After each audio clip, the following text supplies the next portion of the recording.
Halo semua, assalamualaikum warahmatullahi wabarakatuh. Channel yang semoga insya Allah bermanfaat dan juga inspirasi buat kalian semua. Tempat kita sharing proses buat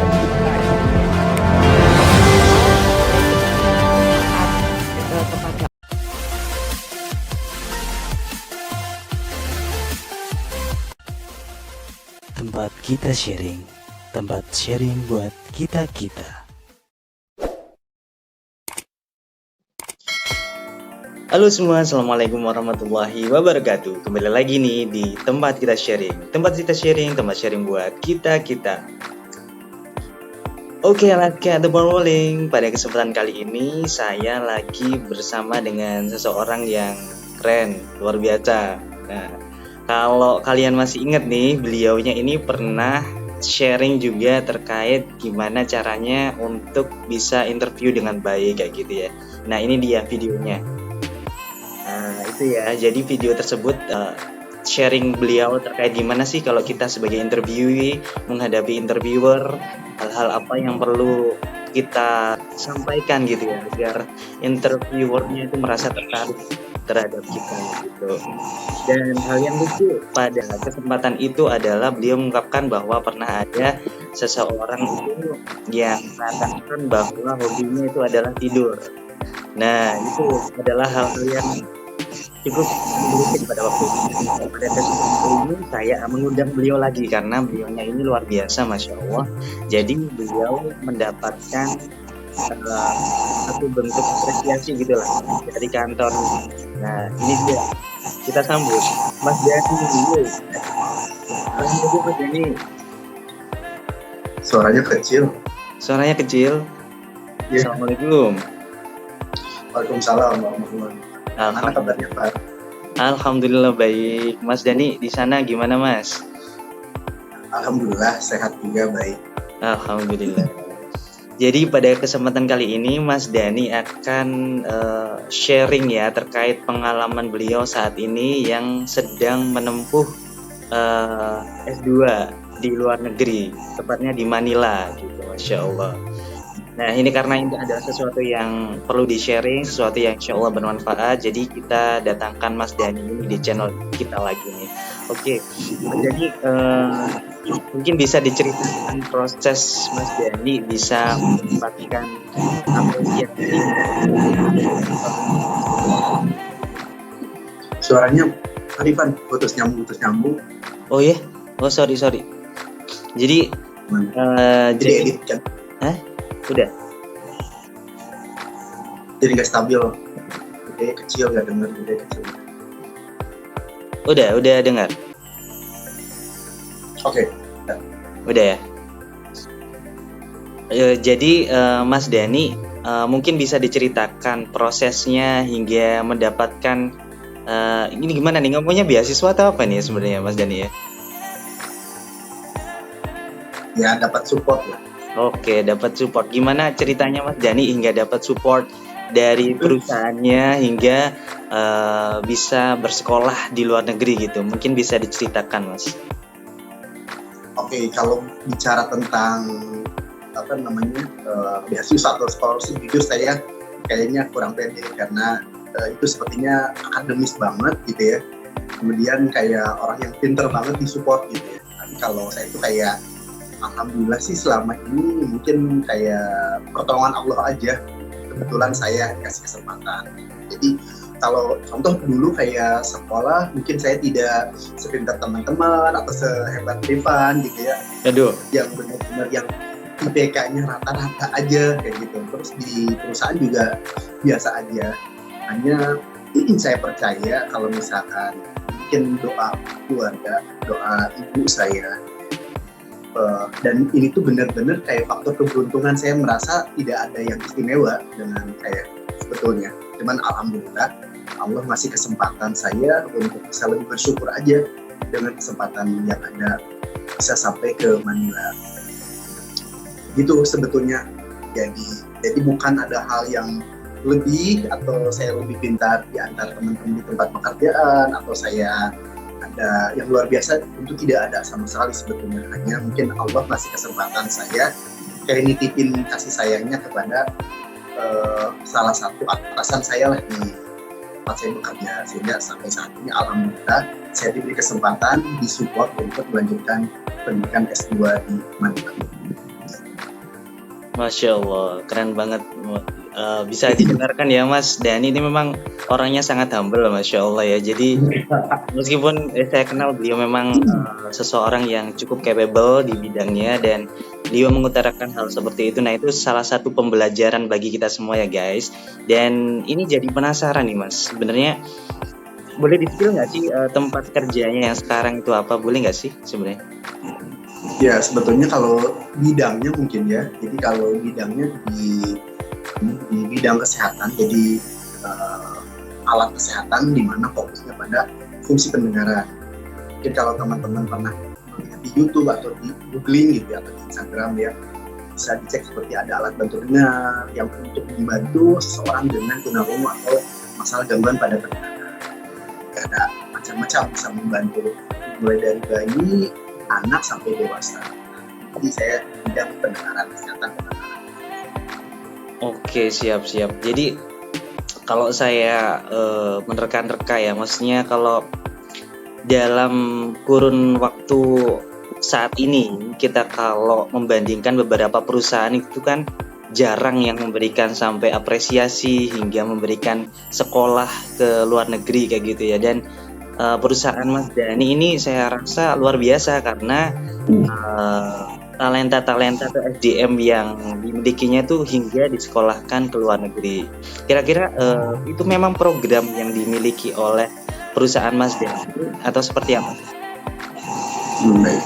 Sebetulnya untuk perusahaan saya sendiri udah menjadi hal yang biasa untuk invest pada karyawan, karena mungkin bagi perusahaan kami jadi untuk support para karyawan adalah salah satu investasi di masa depan.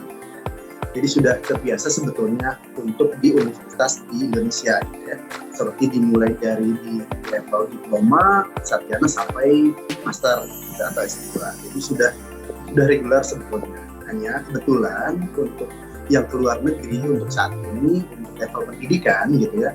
Kebetulan alhamdulillah saya dikasih kesempatan. Mungkin bisa dikatakan itu yang pertama. Tapi kalau untuk pelatihan keluar negeri, saya dan rekan-rekan yang lain di tempat saya bekerja itu sudah menjadi hal yang biasa. Jadi kembali lagi, saya mungkin diajarkan caranya bersyukur gitu ya. Alhamdulillah Allah kasih kesempatan lewat dari pekerjaan saya ini bisa melanjutkan pendidikan untuk di kantor saya sendiri sebetulnya udah hal yang menjadi regular programnya. Masya Allah, alhamdulillah.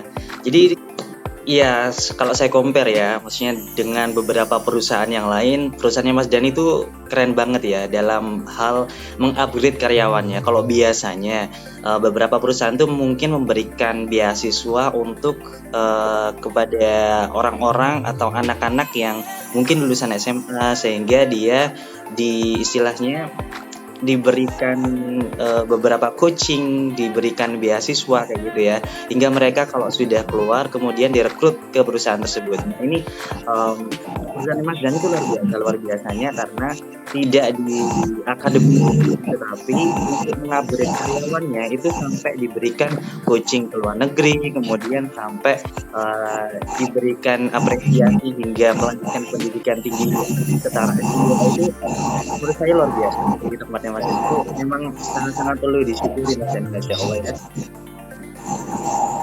Mulai kecil lagi sorry. Dan gini Mas Dani, kita tahu kalau meskipun deket ya di tetangga gitu ya antara Filipina dan juga Indonesia itu kan terdapat beberapa perbedaan budaya seperti itu ya Mas Dani ya. Ya. Nah, kalau Mas Dani pada waktu pertama kali menginjakkan kaki di Filipina itu apa yang Mas Dani rasakan? Oke. Sebetulnya kan saya izin sharingnya sebetulnya sebelum ke situ, jadi ada hal mungkin yang ingin saya sampaikan sebetulnya sebelum saya menuju Filipina lah. Jadi sebetulnya kalau untuk dari saya sendiri di keluarga gitu ya, kan hanya sharing aja, untuk melanjutkan pendidikan itu sebetulnya seperti sebuah miracle. jujurnya ya, Oke. untuk di keluarga saya. Jadi mungkin mayoritas gitu ya, di keluarga saya itu dulu kayak untuk senior high school atau SMA itu kayak itu udah lebih dari cukup gitu ya. Dan saya tuh nggak kepikiran bisa sampai master sebetulnya.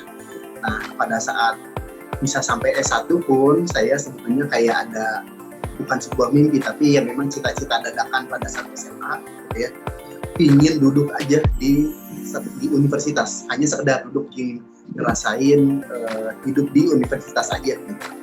Jadi itu sebuah yang mimpi mendadak pada saat di SMA, karena mayoritas di keluarga maupun tempat tinggal saya dulu itu kayak SMA itu it's more it's good enough gitu, udah cukup aja untuk SMA, karena semakin cepat kita bekerja bisa segera membantu keluarga.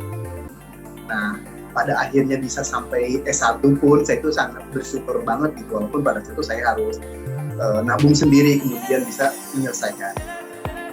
Terus tidak pernah terbesit pernah akan melanjutkan S2, bahkan bisa keluar negeri. Itu cuman saya kemarin sempat berkomunikasi sama Rifan gitu, saya ngerasa ini adalah sebuah impian versus keajaiban gitu ya. Kenapa saya bilang impian? Karena saya pernah hanya bermimpinya di level S1 itu it's good enough for me gitu ya, kayak udah cukup aja gitu. Tapi Allah tuh ngasihnya, alhamdulillah kalau misalnya nanti bisa sampai lulus, kayaknya lebih dari yang saya impikan gitu ya. Nah, kebetulan jalannya memang dari tempat saya bekerja.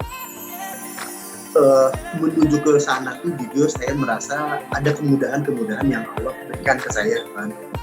Jadi dimulai dari proses, kemudian memang ada ujian saringan masuknya gitu ya. Jadi memang kalau untuk Master Clinical Audiology ini, jadi jurusannya ini Clinical Audiology namanya. Jadi memang di Indonesia belum ada kan. Teman-teman dengarkan, jadi sebetulnya di Indonesia belum ada, dan baru ada itu kalau nggak salah di Malaysia, di Singapura, di Filipina, dan di Eropa gitu ya.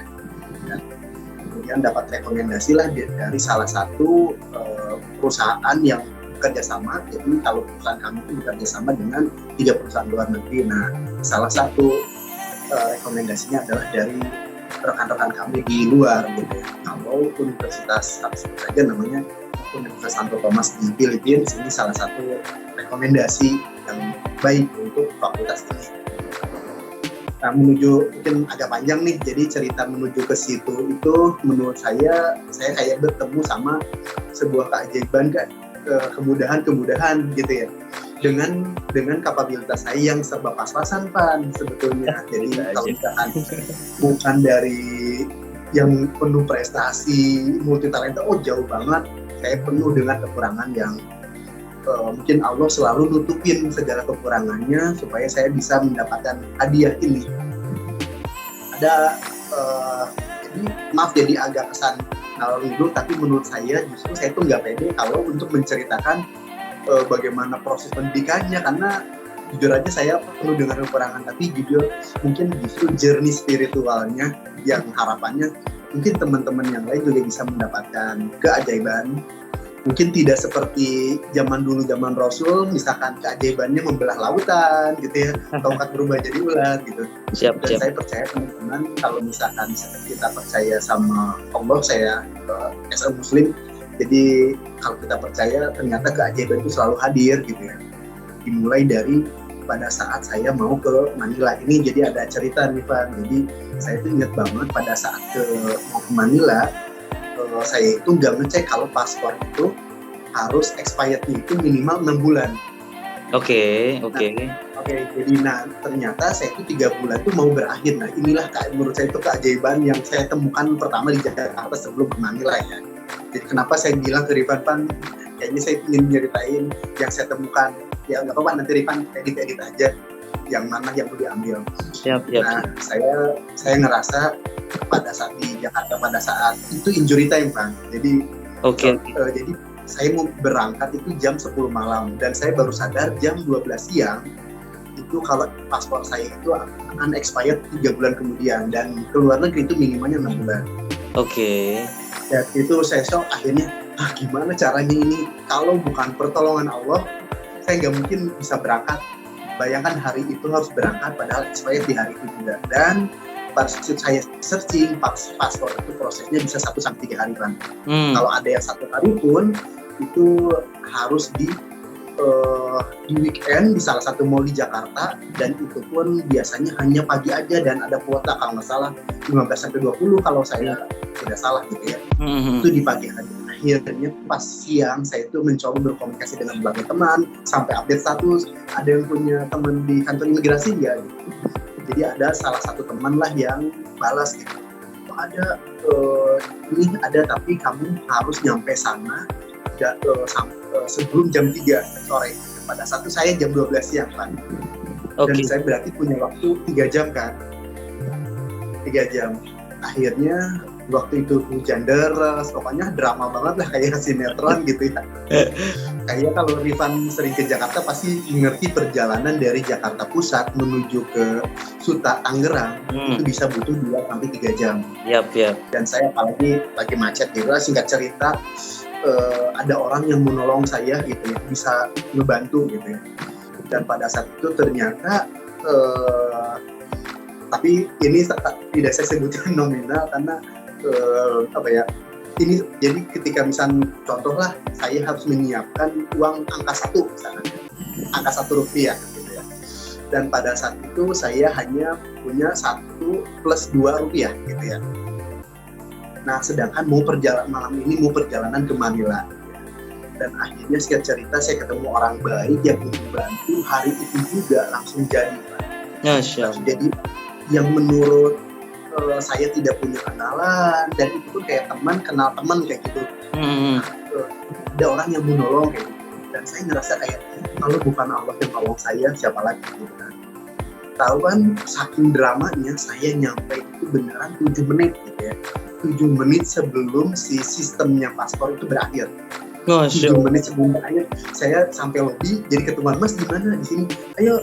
Akhirnya pas itu langsung ambil foto, jari, akhirnya selesai gitu ya. Dan tahu selesainya itu pas udah mau tutup lah, intinya udah selesai Mas, sudah selesai. Saya tuh ngerasa masih curiga aja ke orang gitu ya, curiga, aduh bener gak ya. Tapi saya percaya kalau bukan Allah yang nolong, kenapa saya harus berharap ke manusia? Kan tadi juga Allah yang ngebantu perjalanan dari Suta, kayak gak mungkin bisa sebelum 2 jam nyampe situ. Itu keajaiban saya ketemu sama orang yang nggak saya kenal terus ngebantu. Itu keajaiban pertama Pak. Terus keajaiban kedua adalah ketika sudah selesai, paspor sudah di tangan, saya bingung untuk kembali untuk pulang ke kosan, ya kan? Iya. Karena kebayangnya di situ udah sore kan, udah mau maghrib terus, dan saya harus balik lagi ke Suta. Dipastiin kalau perjalanan jam 10 malam ke luar negeri berarti jam 8 harus udah dari Suta kan? Ya benar, setuju. Dan ternyata jadi akses ke imigrasi di Soekarno Hatta itu tidak bisa masuk transportasi umum. Saya tuh sampai bingung, ini udah ada paspor tapi kemungkinan nggak bisa berangkat, karena saya ngebayangin saya harus ke Suta dulu, kemudian balik ke kosan, terus packing butuh waktu berapa lama.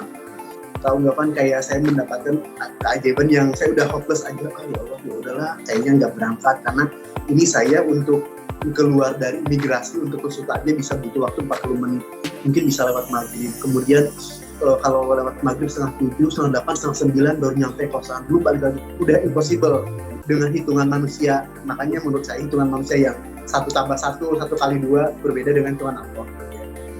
Tahu nggak kan, pada saat saya udah hopeless di pinggir jalan, sudah nggak bisa menghubungi orang lain, gimana untuk order Gojek pun di situ tidak bisa dapat akses, nggak bisa masuk ke situ. Tahu nggak, tiba-tiba ada tukang ojek, saya nggak bang ojek nggak gitu sama saya lagi nunduk kayak pingin nangis gitu ya, karena saya ngerasa aduh gimana pertanggungjawaban saya kepada perusahaan, saya mau disupport ujian ini gitu. Tiba-tiba ada tukang ojek Pak ngelewatin saya, tiba-tiba Pak mau ojek, itu di luar nalar banget gitu. Ada ojek masuk ke akses yang di sini nggak mungkin ada ojek gitu kan. Pak mau ojek, serius ini manusia atau bukan? Saking saya tuh dalam hati ini manusia atau bukan gitu. Pak, wajib padahal saya nggak manggil dia ini. Oh iya Pak, mau kemana? Saya mau ke Jakarta tapi mau ini dulu, mau ke situ apa pesan Grabnya itu harus di Suta gitu ya, di 2F gitu kan. Oh, yaudah yuk. Tau nggak kan dia minta berapa gitu kan? Hanya meminta 15.000. Masya Dan Allah. menurut saya untuk di level di daerah Soekarno Hatta yang harusnya orang sangat memanfaatkan banget, orang yang sedang membutuhkan. Dia bilang 15.000 aja Pak. Terus saya itu mencoba jentuh jaketnya dari belakang ini manusia apa malaikat. Saking saya nggak percaya kalau ada ojek gitu ya. Saya tanya, Pak, Bapak dari mana? Oh, saya tadi ini habis numpang sholat gitu. Saya habis numpang sholat.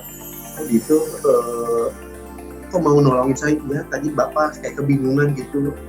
Pak, Bapak mau kemana? Bisa ke luar negeri, tapi nanti jam 10. Yaudah Pak, ini saya potong jalan sih, kayaknya cuma 10-15 menit sampai lah saya. Nyampe situ, Pak terima kasih, maaf Pak, pada situ kan uang saya beneran hanya 15.000 cash di situ. Masya Allah. Beneran gitu. Saya sampai minta maaf ke bapaknya, Pak, saya minta maaf gak bisa ngasih tambahan ke Bapak, tapi saya doakan ya Pak, nanti kalau Bapak bisa silakan catat nomor saya, nanti saya ada rezeki lebih, insya Allah saya transfer ya Pak. Enggak Pak, silakan Pak, semoga Bapak sukses ya Pak. Hanya itu aja yang dia. Terima kasih banyak ya Pak. Dia langsung pergi, dan di situ kan saya menemukan keajaiban yang ketiga. Keajaiban ketiga adalah pada saat saya mau order Grab gitu ya. Pada saat mau order itu, dan itu baru selesai hujan. Logikanya dari Suta ke Jakarta, tempat tinggal di Jakarta Timur, itu harusnya tuh high fare Pak. Mahal banget lah gitu. Saya ingat banget waktu itu saya kayak udah nggak ada cash, kemudian di e-wallet saya itu sekitar 200 ribuan lah. Saya kayak bisa atau enggak gitu. Terus pas order itu harganya di 170.000 gitu kan. Harganya itu di 170.000. Dapat, dan itu langsung dapat yang pas banget. Langsung, tapi dari situ udah fokus karena udah maghrib gitu kan. Ya, jadi nyampe sana bisa sampai jam 7, balik sini harus bisa nih bener-bener paling lambat 1 jam sebelum jam 10, kayak hal yang nggak mungkin semuanya. Jadi saya tuh ngelamun aja dalam diri, bapaknya tuh ngeliatin mungkin dari kaca, Pak kenapa seperti bingung gitu. Karena saya jam 10 mau ke luar negeri, mau kemana, mau ke Manila, mau apa, mau ada ujian gitu. Tapi ini Pak ini lagi macet-macetnya sih, emang kenapa gitu. Saya bingung gitu. Oh ya udah gini aja Pak, nanti Bapak setelah ini Bapak nggak usah order lagi. Bapak silakan packing aja secukupnya gitu. Saya akan tunggu Bapak, nanti saya ambil akses, siapa tahu nanti diberi kemudahan. Tiba-tiba kayak gitu, Bapak nggak usah order dengan harga yang sama. Masya Allah. Nah dari situ tuh akhirnya saya mencoba berkomunikasi sama keluarga. Kebetulan ini gimana? Saya lagi butuh uang karena tadi sudah saya gunakan untuk paspor kan. Jadi karena saya jadi kayak ada dana darurat yang harus dikeluarkan, jadi sehingga semuanya tuh jadi berantakan gitu. Saya coba hubungi keluarga gitu, akhirnya pada saat di keluarga itu kebetulan ada gitu. Oh ya sudah. Nah pada saat di Grab itu sulit. Oh ya ada sih nanti pun untuk ongkos, tapi saya berpikir kayaknya nggak mungkin untuk waktu yang sesingkat itu gitu ya. Tapi saya kayak udah singkat cerita, saya nyampe sana tuh kayak udah packing seadanya karena ujian juga kan gitu. Cuma ujian doang. Kan yang tadinya saya prepare materi aku udah semua udah ngeblank gitu. Udah ngeblank banget gitu ya. Terus akhirnya udah nyampe ke Suta itu beneran 1 jam sebelum keberangkatan. Masya Allah. Beneran. Kalau logikanya manusia kayak itu mengada-mengada itu sinetron, tapi ya itu cuma saya sama Allah gitu ya. Saya percaya Allah tuh nolong saya kayak pada saat saya terakhir ketemu si Bapak Grab itu pun saya bilang, Pak, Bapak ya, pas saya itu kan saking saya iseng melihat berapa rate-nya gitu ya dari tempat saya ke bandara itu 2 kali lipat lebih bahkan. Oke. Bapak nanti bayar saya yang sama seperti tadi berangkat ya Pak. Ya bilang seperti itu.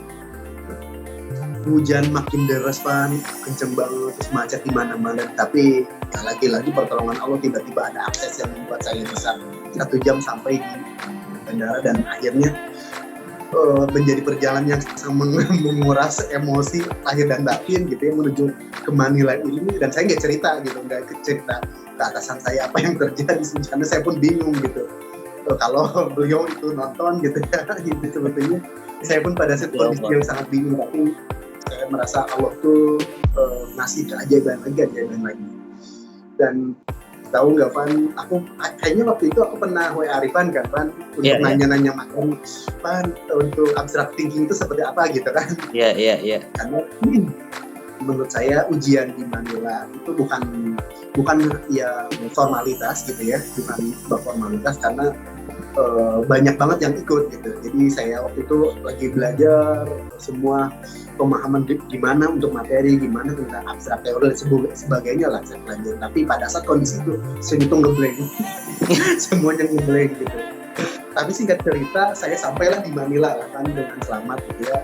Lagi-lagi ternyata di Manila itu si Grab saya itu bermasalah lah, karena mungkin apakah masalah tempat tinggal sebagainya, intinya Grab saya itu tidak bisa digunakan. Tidak bisa digunakan pada saat saya sampai di Manila. Tapi saya punya teman yang waktu itu dia pernah stay di Indonesia, pernah bekerja sama dengan perusahaan saya. Qadarullah Van, dia menghubungi saya via WA, karena seminggu yang lalu kita berhubungan via WA, karena dia bilang saya nggak bisa janji saya bisa jemput gitu kan. Tapi ya sudah, saya juga udah lupa gitu ya. Tapi pada saat di situ saya dengan uang yang pas-pasan, yang karena ada biaya darat yang saya keluarkan itu yang beneran ngepas banget, kemudian banyak dramanya, dan saya udah fokus nyampe di Manila, saya nggak punya keluarga, nggak punya teman gitu. Tapi saya lupa ada satu teman, dan itu tanpa diminta, kalau bukan Allah yang menggetarkan hati dia gitu. Saya mencoba nyari wifi, ternyata di sana itu nggak seperti Indonesia gampang, di Sultan mendapatkan free wifi itu gampang, di sana tuh sulit gitu. Di singkat cerita bisa dapat akses wifi, tiba-tiba ada WA masuk, dan udah sampai bandara, tunggu di situ, saya akan jemput. Itu kayak keajaiban berikutnya. Kalau ya Allah, begitu banyak banget keajaiban, tunggu di situ ya. Akhirnya datang, akhirnya aku cuma cerita thank you, tapi aku nggak ceritain dengan penuh drama, takutnya dia jadi kasihan kan. Aku nggak bilang kalau aku bawa uang yang serba pas-pasan untuk jalan sebagainya. Ingat banget, cuma datang ke sana bawa uang untuk transport atau untuk 2 kali makan dan transport, dan untuk biaya bayar ujian. Dan sudah dalam besok beneran tidak punya keluarga gitu. Kalau ya udah, pada saat itu saya pasrah, beneran berserah. Ya Allah, saya percaya sih kalau misalkan bukankah ibu ke anaknya itu sangat menyayangi, sangat dekat, sangat sayang, tapi saya tahu Allah itu ke umatnya itu lebih dari seorang ibu pada anaknya. Jadi saya doa selama di perjalanan itu, ya Allah, kalau nanti saya berjumpa dengan seorang ayah, saya ingin dia seperti menganggap saya seperti anaknya. Kalau saya ketemu seorang yang seumuran atau sebaya, saya ingin dia menganggap saya seperti sahabat saya yang sudah bertahun-tahun, atau ketemu seorang ibu seperti ke anaknya. Itu yang saya ingat banget, yang mungkin doanya standar banget, tapi menurut saya tolong titipkan kasih sayangmu sebagai penciptaku gitu kan. Dan ketemu teman saya itu begitu baik banget, dia nganterin saya ke universitas saya untuk membantu saya registrasi. Kemudian di sana juga kan memang dengan bahasa sana juga gitu, teman saya itu sangat membantu banget, terus nganterin saya ke hotel, karena hotel kebetulan semua sudah diatur sama company saya ya, jadi sudah dibantu semua. Dari situ tuh udah pas malam itu saya juga udah pasrah gitu, sampai saya tuh teks ke atasan saya, tapi bukan masalah mengeluh tentang perjalanan yang berdarah-darah, tapi saya cuman mohon maaf kalau misalkan nanti hasilnya tidak akan maksimal, kayak gitu-gitu doang.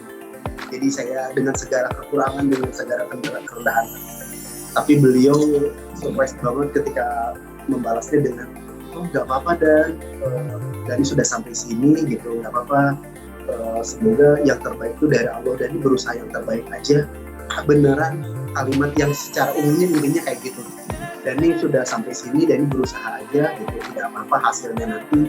Berarti itu urusannya Allah, kalau bukan rezekinya. Jadi nggak, atau nggak apa, pas saya itu udah ngebeli masalah materi, udahlah besok mungkin pilihan gara cuma cap cip cup kayak gitu kan. Ya sudahlah, ya Allah, saya udah ujian kemarin itu menurut saya memang Allah ngasih masalah plus solusinya gitu. Tapi kayaknya udah terlalu berat untuk saya, ya Allah, ujiannya sampai segitu gitu. Jadi kayaknya udah cukup, tapi pasti Allah ada alasan kok saya bisa sampai di mana. Kalau menurut Allah saya bisa, tolong kasih saya kemudahan lagi dong Allah untuk misinya. Saya sampai kayak nuntut Allah tuh kayak lagi dong Allah lagi. Itulah bahasa ininya ya, umumnya kayak kasih dong mudahan lagi. Yang saya berbicara ke Allah tuh kayak punya ke teman kayak gitu. Nah akhirnya pada saat inget banget saya, jadi pas saya dulu udah pas iseng lah buka YouTube gitu kan, buka YouTube. Jadi ada salah satu contoh soal untuk interview, contoh soal untuk masuk universitas luar negeri, contoh soal untuk psikotes dan sebagainya. Pokoknya saya tuh keywordnya kayak gitu aja, nyari-nyari.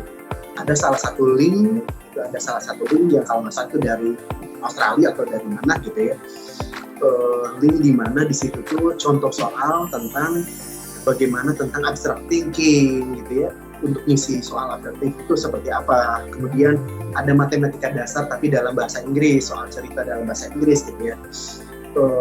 Jam 10 malam saya ingat banget itu, jadi saya cuma scroll aja dengerin kuncinya kayak gini. Jadi di situ disampaikan bahwa nggak perlu baca seluruh soal, tapi ada kuncinya gitu. Kalau tipe A bakalan kayak gini, kalau tipe B bakalan kayak gini. Jadi dikasih tipsnya.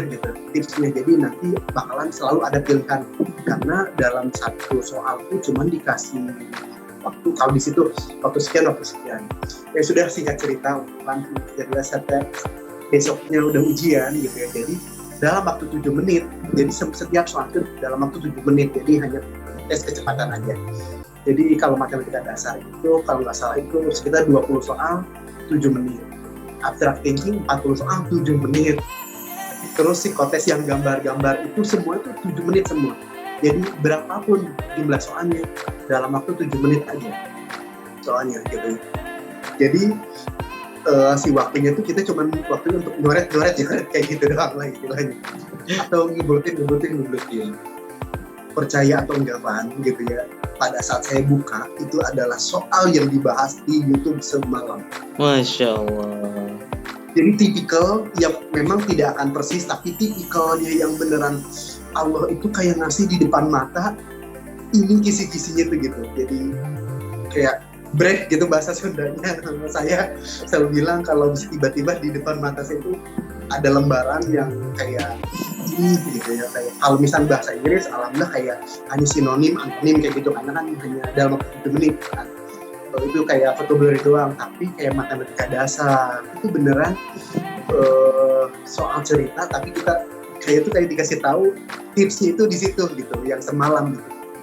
Ya Allah, dalam hatiku tuh kalau bukan Allah, jadi kayak si soal-soalnya itu memang sesimpel kayak misalnya Rifan usianya 10 tahun kemudian berapa, kayak gitu-gitu, tapi dalam paragraf kayak gitu tuh. Jadi begitu dikasih kemudahan, ya Allah, pas saya ngeliat tuh kayak ini kalau bukan Allah gitu, orang sebodoh saya gitu, yang sepas-pasan tiba-tiba ada kemudahan. Nah saya tuh percayalah. Nah, makanya saya bilang teman, boleh gak sih saya cerita tentang miracle-nya yang saya dapat perjalanan saya menuju ke Manila tuh. Saya kayak ngerasa ada sebuah keajaiban. Nah singkat cerita selesailah gitu. Jadi pada saat waktu itu sih di kelas saya itu ada di 38, karena kan beberapa termin ya ujian. Jadi ada ada 3 termin. Kalau saya di termin pertama di paselnya atau admisi saya itu di nomor 38. Nah singkat cerita diceritakanlah ternyata untuk kriminal audiologi itu per tahunnya mereka hanya menerimanya 25 aja. Jadi dari 3 termin yang ikut ujian gitu ya, Nah 38 kali 3 itu, jadi yang akan dicari itu hanya 25 aja. Lagi-lagi ya udah, saya tuh yang orang yang pas-pasan aja gitu ya, yang ke situ TOEFL juga beneran pas aja, cuma 500 aja gitu. Kayak ya udah kayak hopeless, tapi menurut saya itu kayak ya Allah makasih gitu, ya Allah makasih kesempatan ini. Saya juga makasih ke company yang sudah support saya gitu ya. Jadi kayak tuh bisa sampai di level itu. Pada situ enggak berharap bakalan keterima, kayak karena gak mungkin lah gitu, untuk yang seorang saya yang pas-pasan yang dicari cuma 25 lagi gitu. Ya saudara, nah terus disampaikanlah sama si fasilitator, itu bilang kalau nanti dapat email di 14 hari ke depan, berarti beliau itu adalah yang diterima untuk lanjut ke tahap berikutnya, yaitu wawancara interview. Ya kalau interview berarti bisa dikatakan 70% mungkin sudah langkah hampir keterima. Nah, tapi masih ada faktor X, misal kalau interviewnya gagal berarti tidak akan diterima. Jadi intinya hanya dicari hanya 25 orang saja.